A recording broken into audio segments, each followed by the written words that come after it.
मंजर होता है जब त्योहार और खुशियां गम के माहौल में बदल जाती है। ऐसा ही कुछ हुआ है तमिलनाडु के जल्लीकट्टू पर्व पर।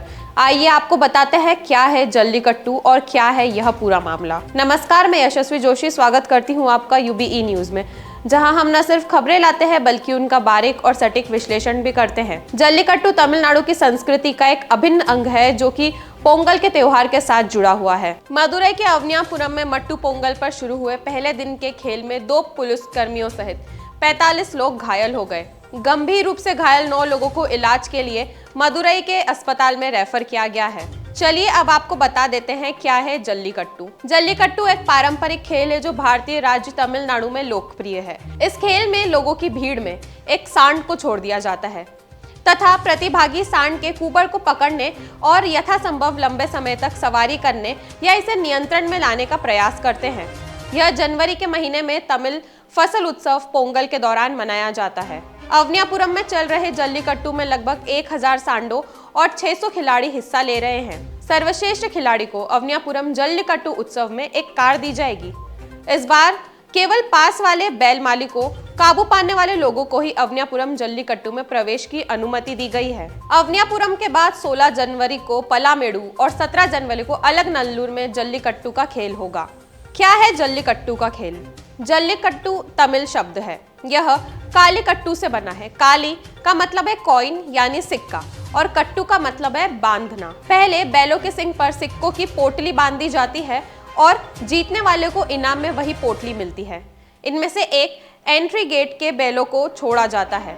जो शख्स 15 मीटर के दायरे में बैल को पकड़ लेता है वह विजेता हो जाता है। प्रत्येक राउंड के लिए वादीवासल में 50 से 75 बैल छोड़े जाते हैं।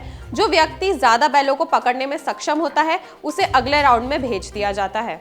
2014 में सुप्रीम कोर्ट ने इस खेल पर रोक लगा दी थी।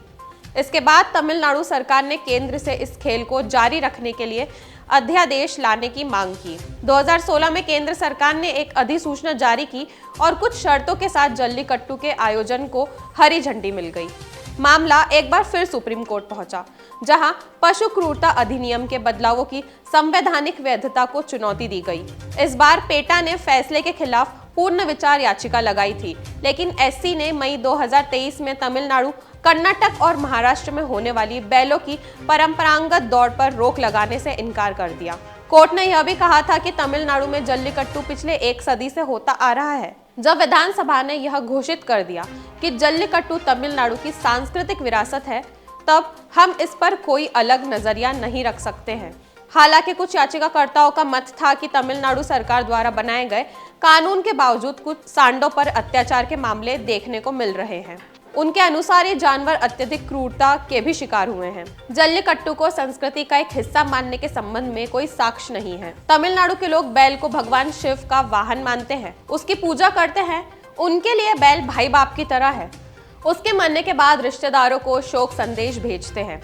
उसका मृत शरीर फूलों से सजाते हैं, इंसानों की तरह जनाजा निकालते हैं और पवित्र जगह पर दफनाते हैं। घर लौटने के बाद अपना सिर मुंडवाते हैं। गांव के लोगों को मृत्यु भोज देते हैं। कुछ दिनों बाद उस बैल का मंदिर भी बनाते हैं और हर साल उसकी पूजा करते हैं।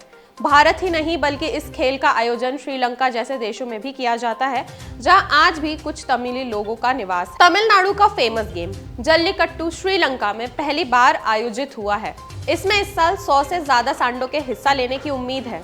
लोगों की सुरक्षा के लिए मैदान में 100 से ज्यादा पुलिसकर्मी तैनात कर दिए गए हैं। तो यह थी हमारी आज की एक खास रिपोर्ट। आपको हमारा यह कार्यक्रम कैसा लगा? अपने विचार हमसे जरूर साझा करें और वीडियो पसंद आए तो इसे लाइक और शेयर करें। साथ ही चैनल को सब्सक्राइब जरूर करें। यूबीई न्यूज आपके लिए लाता रहेगा देश विदेश से जुड़ी खबरें। तब तक के लिए धन्यवाद।